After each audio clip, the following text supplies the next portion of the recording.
Deputi Bidang Perkoperasian yang mewakili Menteri Koperasi dan UKM Bapak Ahmad Zabadi SHMM, yang terhormat Sekretaris Daerah Provinsi Bali yang mewakili Gubernur Bali Bapak Dewa Made Indra, yang kami hormati Bapak I Gusti Agung Rai Wirajaya dan Ibu Hajah Himmatul Alia Esos MSI beserta para anggota DPR RI, yang kami hormati Profesor Dr. Insinyur Johar Arifin Hussein beserta para penasehat Dekopim, yang kami hormati Ketua Umum Dewan Koperasi Indonesia Ibu Dr. Sri Untari Bisowarno MAP, yang kami hormati para kepala daerah seluruh Indonesia yang menerima penghargaan. Boleh kita berikan sambutan bagi para kepala daerah yang telah hadir bersama pada hari ini. Dan juga yang kami hormati Ketua DPRD Provinsi Jawa Timur Bapak Kusnadi SHMU, yang kami hormati Bapak Anak Agung Gede Murah Puspayoga, dan yang kami hormati Direktur Utama PT Bima Sakti Multisinergi Bapak Ibnu Sunanto, serta para hadirin tamu undangan yang berbahagia. Selamat pagi. Selamat pagi Bapak Ibu. Selamat pagi dan selamat datang dalam acara peringatan Hari Koperasi Nasional ke-75 tahun. Kenalkan, saya Diana Linda yang akan memandu rangkaian acara pada hari ini. Jadi Bapak Ibu, mari kita bersama-sama bangkitkan semangat dan membangun kembali koperasi Indonesia agar lebih maju dan bangkit dari masa pandemi. Mari kita menyanyikan lagu kebangsaan Indonesia Raya diiringi paduan suara KSP Sila Mukti dari Besakih, Karangasem, Bali.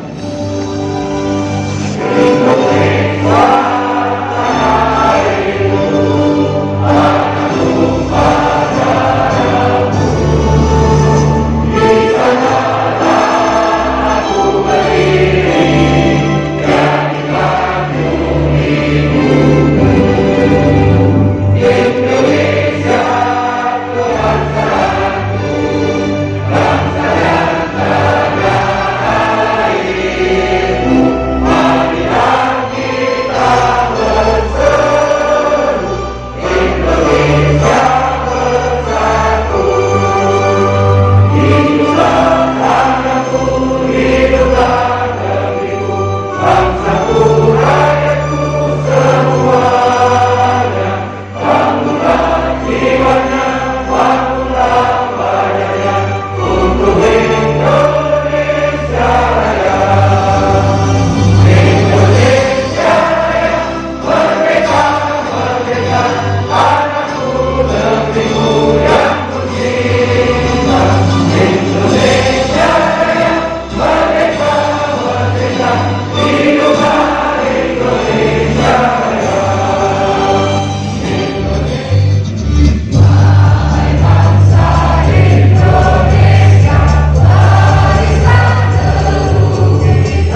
bagi materi mohon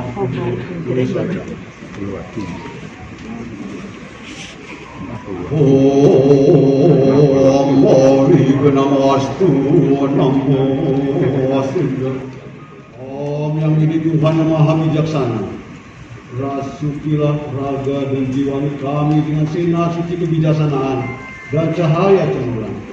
Semoga acara ini menjadi spirit membangun kekeluargaan, kebersamaan, dan semangat gotong royong melakukan transformasi koperasi untuk ekonomi berkelanjutan.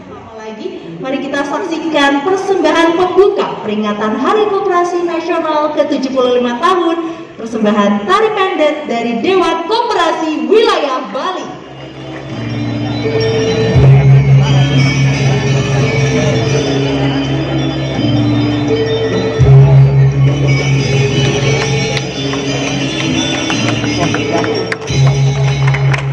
Boleh kita berikan tepuk tangan yang luar biasa Bapak Ibu. Hadirkan 8 ribuan peserta gerakan koperasi ke Bali tentu memiliki kontribusi yang luar biasa dalam gerakan pariwisata. Sekali lagi terima kasih yang menilai tema peringatan Hari Koperasi ini sungguh tema yang paling aktual, paling tepat saat ini, yakni tentang kondisi pangan dan tentang energi terbarukan. Hari ini 75 tahun yang lalu, Gerakan Koperasi menetapkan 12 Juli sebagai Hari Koperasi. Selain sebagai Hari Koperasi, 12 Juli ini adalah hari lahirnya Dewan Koperasi Indonesia yang saat itu bernama SOKRI, Sentra Organisasi Koperasi Rakyat Indonesia. Penetapan Hari Koperasi dalam Kongres pertama Koperasi Indonesia masih dalam atmosfer perjuangan mempertahankan kemerdekaan. Para utusan gerakan koperasi dari seluruh Indonesia menetapkan 10 keputusan. Antara lain adalah kemakmuran rakyat harus dilaksanakan berdasarkan pasal 33 Undang-Undang Dasar 1945 dengan koperasi rakyat dan koperasi ekonomi sebagai pelaksananya. Kongres koperasi pertama ini telah memutuskan pula bahwa distribusi barang-barang penting harus dilaksanakan oleh koperasi. Artinya, substansi dari semangat 12 Juli adalah gerakan koperasi mengambil peran penting dalam usaha-usaha kemakmuran rakyat. Orientasi inilah yang akan terus kita gelorakan bersama untuk mencapai tujuan kebangsaan kita, melaksanakan cita-cita Indonesia merdeka. Selamat Hari Koperasi ke-75 tahun 2022. Dari Bali, saya ucapkan koperasi kuat, Indonesia berdaulat, rakyat sejahtera. Ayo berkoperasi.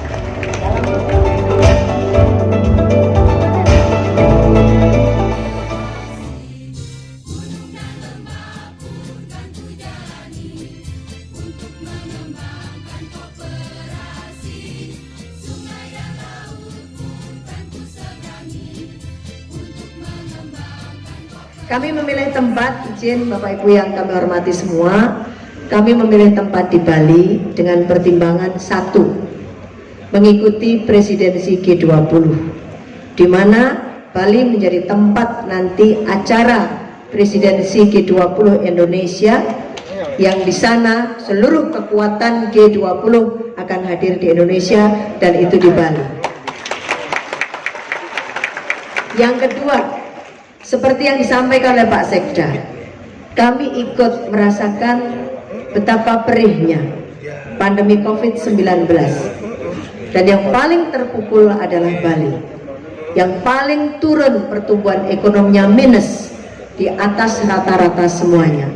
Maka azas kekeluargaan dan gotong royong yang ada di dalam Undang-Undang Koperasi Nomor 25 Tahun 92 dan juga yang bisa menjadi sekalian terus-menerus kita untuk kita semangati, kita hadir di sini untuk memberikan semangat pada seluruh warga Bali agar ekonominya tumbuh kembali. Yang ketiga, alasan yang sungguh sangat mendasar, Bali. Bali itu balik. Balik itu kembali. Apa yang mau kembali? Jati diri koperasi sebagai entitas yang kuat untuk mengembalikan jiwa kemandirian dan gotong royong agar kemudian kita bersama-sama bisa mewujudkan menjadi penyumbang ekonomi Indonesia, apalagi nanti kalau pasal 33 ayat 1 itu betul-betul dilaksanakan, koperasi bisa menjadi soko guru ekonomi bangsa. Seperti cita-cita Bung Karno di dalam Trisakti. Ada 3 sakti. Sakti pertama adalah daulat politik. Sakti kedua adalah berdikari dalam bidang ekonomi. Ini yang mengikuti kita. Sakti ketiga adalah berkepribadian dalam bidang kebudayaan. Maka sehingga hari ini kita bisa menunjukkan bagaimana kemandirian sebuah gerakan. Kalau pidato, tapi saya ingin menyampaikan bagaimana rasa gelora kita, antusiasme kita, nafas kita yang menyatu dengan gerakan dan kaki kita, sehingga pada hari ini saya ingin mengenakan warna kuning emas. Ini bukan tanpa maksud. Maksudnya adalah menyongsong kejayaan koperasi Indonesia menuju Indonesia emas. Saya menggunakan celana hitam bukan tanpa maksud. Maksudnya adalah keteguhan kita untuk berjalan di jalan koperasi. Saya menggunakan kerudung merah bukan tanpa maksud. Keberanian kita untuk mengambil risiko jadi orang koperasi. Nah, kemudian bagaimana dulu para pendiri bangsa kita saat di Tasikmalaya menyelenggarakan kongres pertama koperasi, di situ waktu itu ramai dan kemudian oleh Belanda dibom Jelung. Kenapa? Karena terdapat gerakan rakyat yang luar biasa. Maka kemudian kita mencoba untuk membangun spirit juang itu dari kita semuanya, agar kita selalu bergotong royong, berkumpul dan penuh kemandirian bersama-sama untuk membangun koperasi Indonesia. Semangat itu masih kita saksikan hari ini.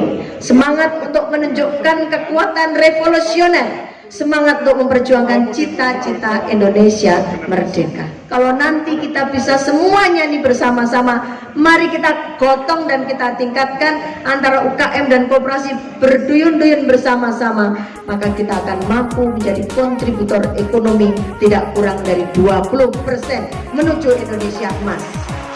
Dan itu hanya bisa kita lakukan kalau kita mampu teguh, mampu betul-betul menanamkan jati diri koperasi kita, mampu menjadikan perjuangan kita ini perjuangan bersama-sama. Bagaimana kita bahagia bersama-sama, sejahtera bersama-sama. Tidak ada yang lapar, tidak ada yang lebih kaya, tetapi kita bersama-sama membangkitkan ekonomi agar kita sejahtera bersama-sama.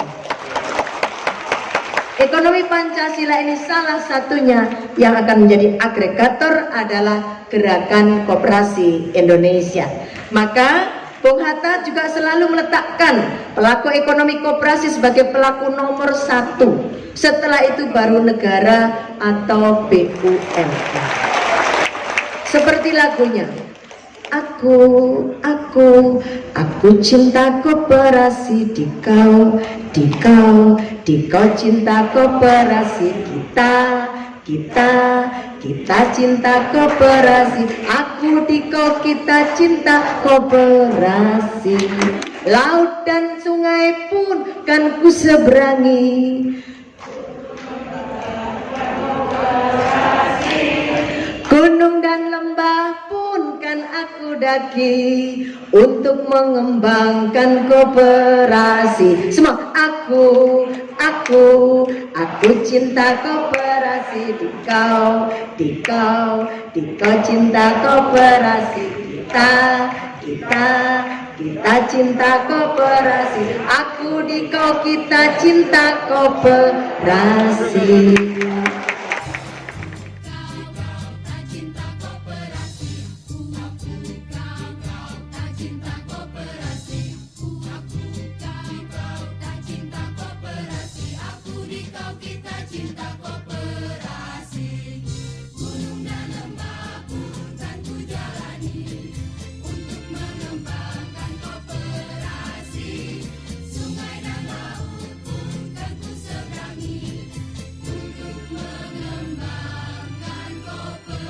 Tanah air.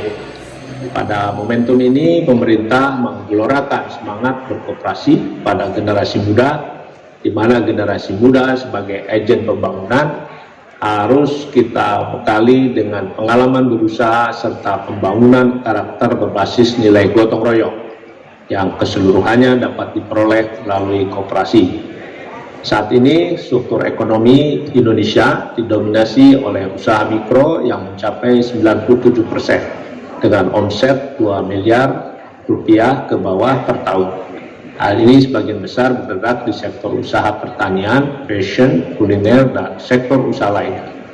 Kondisi ini membuat koperasi memiliki potensi besar untuk mengkonsolidasi atau mengagregasi usaha kecil ini untuk masuk ke dalam skala ekonomi atau naik kelas. Koperasi di era sekarang harus berani mengubah pola pikir. Jika tidak, koperasi hanya akan mengalami penuaan dan tidak mengikuti bisnis yang modern. Salah satu langkah yang bisa dilakukan adalah dengan reformasi ekosistem kelembagaan koperasi. Kita akan merevisi undang-undang perkoperasian agar semakin relevan dengan perkembangan zaman. Pada tahun ini penyusunan regulasi pengganti Undang-Undang Nomor 25 Tahun 1992 tentang perkoperasian menjadi prioritas, dengan penguatan pada berbagai substansi, diantaranya kebijakan afirmatif dalam memberikan kesempatan koperasi untuk bergerak di semua sektor usaha, penerapan koperasi multi pihak terutama bagi pelaku startup, profesional, dan generasi muda, serta penerapan tata kelola yang baik hingga penanganan dan mitigasi terhadap koperasi bermasalah. Fokus pemberdayaan koperasi saat ini menyasar sektor real, terutama di sektor pangan. Pemerintah mengembangkan korporatisasi petani dan nelayan melalui koperasi guna meningkatkan kesejahteraan petani dan nelayan, termasuk mendukung kemandirian pangan nasional berbasis keunggulan komoditas lokal. Saya berharap gerakan koperasi terus bertransformasi dan berkembang di tengah ragam tantangan dan dinamika sosial dan ekonomi tanpa meninggalkan asas kekeluargaan, kebersamaan, dan gotong royong. Saya percaya dengan semangat tersebut gerakan koperasi dapat semakin maju dan berdaya. Dirgahayu Koperasi Indonesia. Koperasi oleh para pendiri bangsa kita dirancang sebagai sokoguru perekonomian nasional. Koperasi menjadi usaha bersama untuk mewujudkan kemakmuran bersama. Koperasi tumbuh dari gerakan kebangsaan sesuai usaha bersama berdasarkan azas kekeluargaan, tumbuh di atas kejujuran, kesukarelaan, tolong-menolong, dan gotong royong. Koperasi mendidik kita untuk percaya pada kekuatan sendiri, kekuatan untuk menempa ekonomi rakyat yang lemah menjadi kuat. Untuk itu dibutuhkan gotong royong dari kita semua untuk membuat koperasi selalu relevan dengan tantangan zaman terbaru. Kita tahu bahwa ekonomi sudah berkembang begitu cepat dan semakin kompleks bentuk-bentuknya. Dulu perkembangan ekonomi banyak yang berbasis pada sumber daya alam. Kemudian kita melihat pesatnya perkembangan ekonomi digital, seperti berbagai startup yang menjadi kantung baru pertumbuhan. Lalu sekarang pun ekonomi digital juga sedang mengalami penyesuaian, dan dunia seperti sedang menanti bentuk ekonomi berikutnya akan seperti apa. Ya. Koperasi Indonesia tidak boleh tertinggal kereta kemajuan zaman. Bahkan di Indonesia, seharusnya koperasi perlu menjadi lokomotif kemajuan ekonomi bangsa. Koperasi Indonesia harus bisa cepat beradaptasi, gesit, kreatif, inovatif, tidak takut bersaing dengan pelaku ekonomi lainnya. Untuk itu, di peringatan Hari Koperasi Indonesia ini, saya mengajak agar koperasi di Indonesia harus selalu mengingat jati dirinya sebagai bentuk ekonomi gotong royong. Semua koperasi di Indonesia harus saling bergotong royong, membuat jaringan, saling menguatkan, membangun ekosistem untuk sama-sama berkembang. Ingat bahwa di gotong royong itu tidak ada yang maju sendiri-sendiri. Di gotong royong itu, ketika ada satu atau dua yang maju, maka semuanya ikut dimajukan, tidak ada yang ditinggalkan. maka Dewan Koperasi Indonesia bisa menyelenggarakan Expo. Expo ini ada di seputaran hotel dan dari mana-mana barang-barangnya bagus dari koperasi dan UKM binaan koperasi kita. Maka dengan ucapan Bismillahirrahmanirrahim didampingi oleh Bapak Zabati selaku Deputi Kemenkop, Ketua Panitia dan juga Bapak Sekda, mari bersama-sama kita pukulkan gong dan hidayah dan inayah Allah SWT yang widiwasa.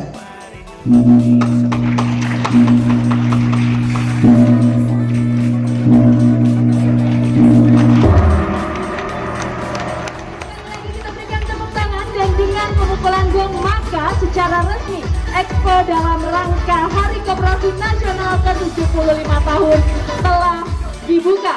Kami ucapkan terima kasih